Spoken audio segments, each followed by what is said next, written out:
So this is one of those days we're talking a little bit about capacity versus load. So today I was moving around vending machines, and the particular one we had to move today turned out to be Super El Bisto nasty. I don't want to go anywhere machine. So this thing was just ornery and difficult and heavy and quite a lot. What I figured was going to be an hour and a half job ended up being about 6. So it was a trip, and I'm definitely feeling it today. So instead of what I was planning on doing, I'm doing more of a lighter movement just to get some blood moving, just to get the lactic acid going, just to get things flowing again. Hitting the recumbent bike, which I love this thing.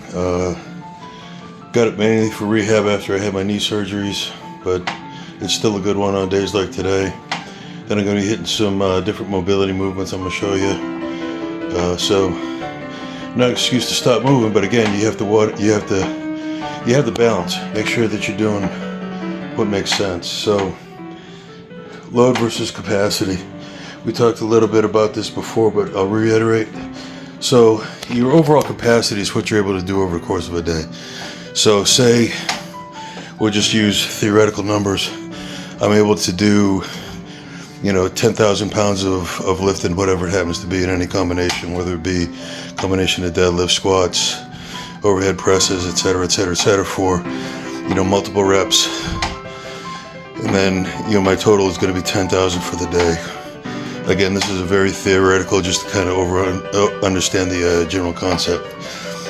But instead of having just a day where my physical activity wasn't quite that taxing, I could just go in and hit that plan and just stick to whatever I had programmed for that particular day.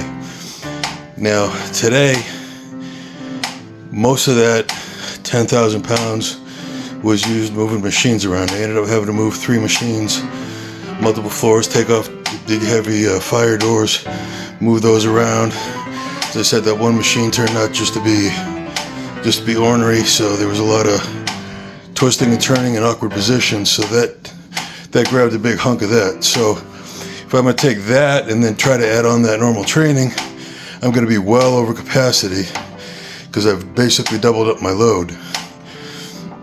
And that's going to lead to an injury. That's going to lead to something that's going to slow down your training overall. You have to be smarter than stubborn. You have to be both, really. You have to be really stubborn with your goals, but you have to be stubborn versus obstinate, I guess, which is difficult for me. But so stubborn in that I'm still going to do something today. I'm still going to move, have to move, want to move, love to move, but I'm going to balance it out based on my load from earlier. And like I said, I'll show you a couple of the different movements that I'm using to kind of open things up again. But sometimes discretion is the better part of valor. Keep strong and keep moving that needle forward. So first movement today we're going to show you as far as the mobility is what's called a Jefferson curl. It's basically your spine from basically all the way up to from where it attaches to your skull all the way down to your low back. This is a really, really good one if you're doing something where you're moving a lot, doing a lot of yard work, what have you, and your whole back is all just kind of tight. You get up, walking like Fred Sanford. Look him up. It was a great show. But basically what you want to do with this one is your cues, your chin is going to go first down. You're just trying to basically curl your whole body down. So chin down, spine, and move forward. I like doing it on the incline. That way I want some stretching out.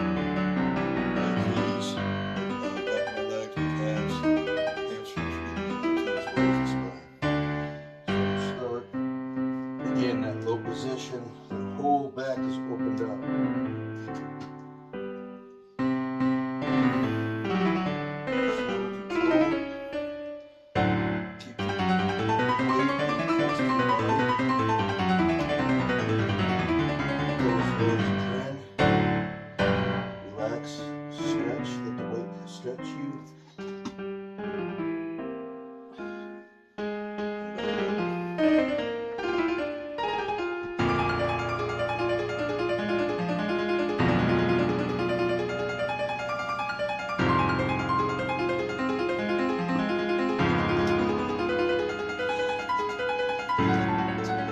pec stretch is really good for between the shoulder blades.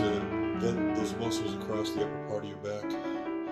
They're tough to target because if I'm stretching like you would normally see a lat stretch this way, it's getting more here, but it's harder to get there. If I'm just coming this way, it's hard to get the right angle and the right tension in.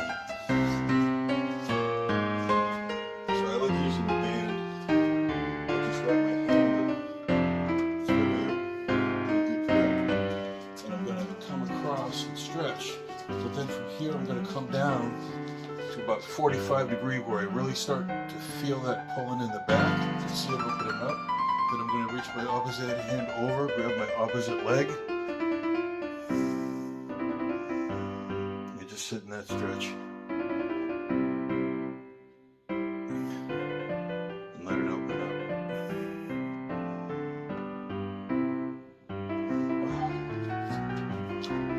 That one feels amazing. That's a really good one too after a long car drive. You're sitting in the car 5-6 hours. Everything just kind of bunches up from being in that position. This is a really good thing to open the whole body up. This next one is a great one just for overall back. Spine flexibility, opening up the chest, opening up the shoulders. You get your hips moving in it a little bit too. The bag is there for your target. The idea is not to let the ends of whatever it is that you could just use a broomstick with this. I just happen to have this closet dowel.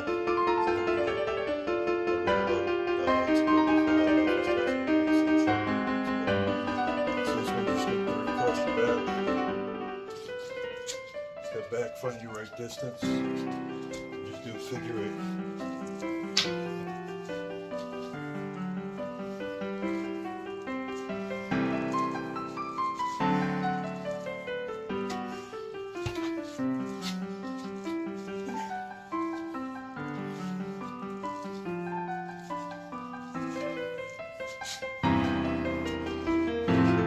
That keeps you honest, make sure you get a good outline. That's a great one. You can feel that one again, all the way from your back, chest, shoulders. I'll wrap it up with one last movement. I like to do just 90s. There's no special crazy kind of a name for them. I'm sure there is probably somewhere in the deep dark corners of YouTube exercise nerds, but I just call them 90s. I do these 2 ways. I do first more active, and then I'll do a hold. But I'm getting into a lot of these different stretches. If I'm doing them longer, I like a good 2-minute hold on some of these different stretches, but it allows you to go through, hold, make some changes, and let your body actually completely relax into these movements. And that's the key thing also when you're going through these. Your body's going to feel tight. You have to consciously make sure that you're loosening up your muscles, because you really can't tighten and loosen something up at the same time. I learned that in auto mechanics when I was trying to hold something for my dad, and it didn't work out. But try to do that same thing with your body. So I'm going to do just a couple of the active movement, and then I'll show you a little bit of the hold. I'm not going to show you the